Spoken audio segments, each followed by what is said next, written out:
There is a beautiful incident that occurred around ASHTAVAKRA. When Janaka Maharaja, the emperor, became enlightened. A rare thing, an emperor becoming enlightened.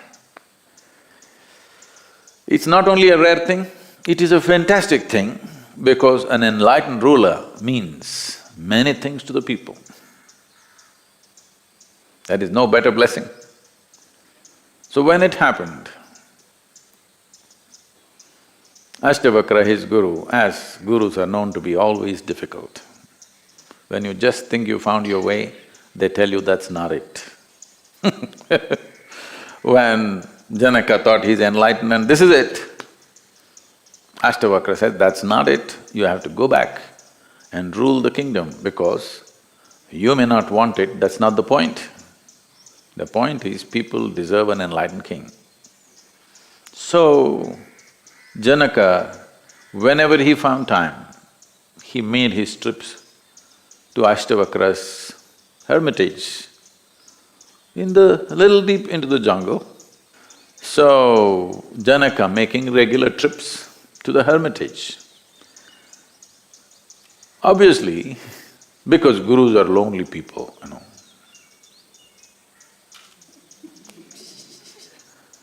Because where to find enlightened company? Very difficult. So, obviously, both of them enjoying a certain rapport, both of them enjoying each other's company, all the other disciples saw this, that ASHTAVAKRA, the great being, seems to have a certain weakness for the emperor. Whenever he comes, they're chatting away, laughing together, this. These people who have left everything or they think they have left everything and come and they are here as sannyasis, not paying enough attention to them. But if you leave them 10 minutes with him, they won't know what to do next. So there's a little bit of resentment building up. ASHTAVAKRA is conscious of it, he let it build up, because every build-up is a possibility. Something should build up, then only you can do something. If nothing builds up, that means there are dead people around, not live people. If live people are there, something must build up. Joy must build up, love must build up, ecstasy must build up, or at least resentment or hatred or jealousy, something must build up. Something is building up means we can do something with them. Nothing, what to do with them? So he let it build up and then this incident occurred. Janaka also came and he was sitting in the satsang at the back.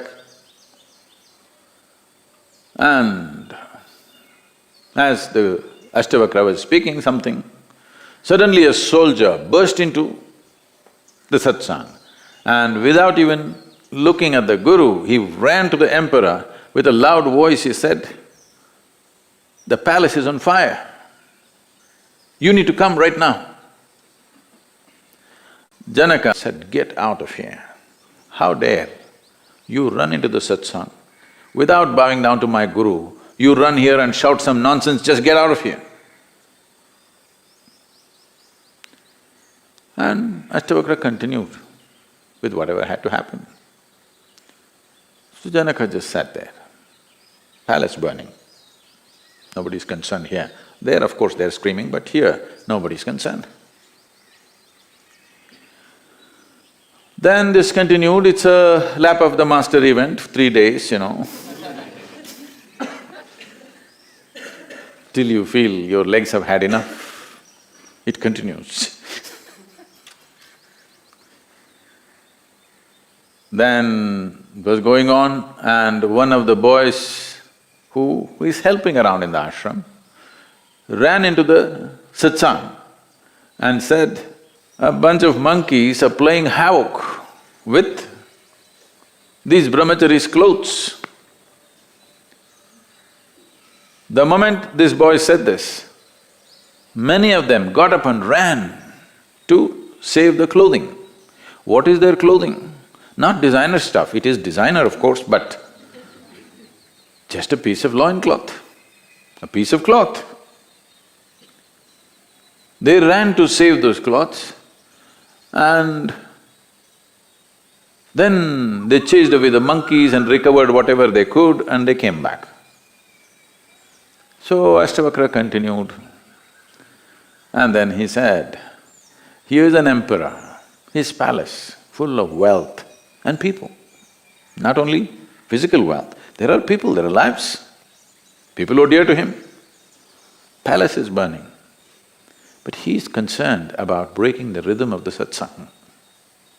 You, who claim that you've given up everything in your life, for a piece of cloth, without even thinking you run out, without even looking at me, to save a piece of cloth.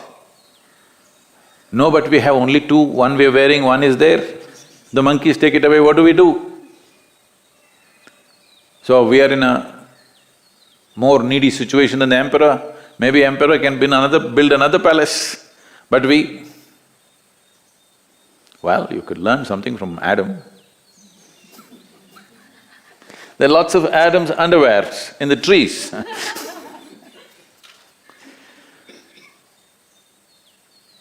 So ASHTAVAKRA said, the question is not about what you possess, it's about how you possess.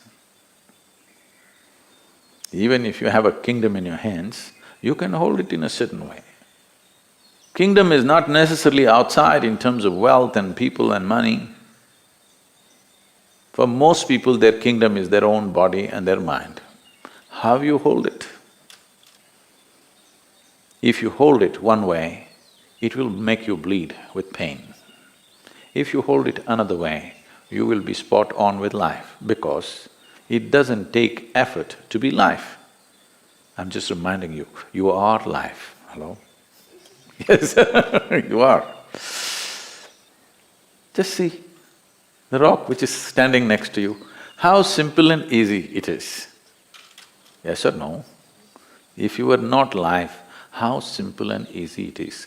This is why people want to drown themselves in alcohol and drug and excessive food and something else, or the toilet cleaning.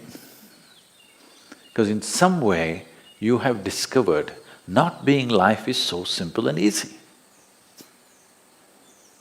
If you're not very alive, it's so simple and easy, just sit somewhere like a rock. But when the moment of death comes, you know you are life pretending to be something else, otherwise you couldn't die.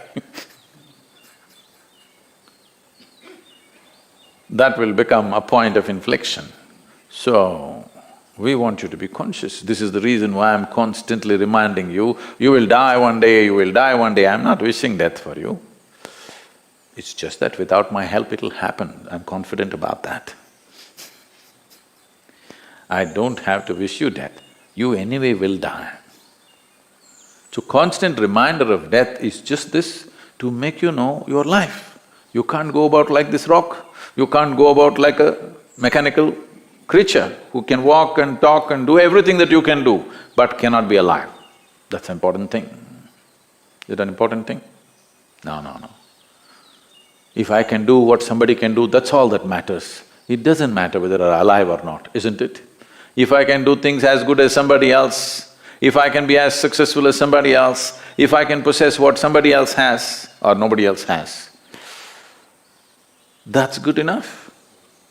For most human beings, that's good enough.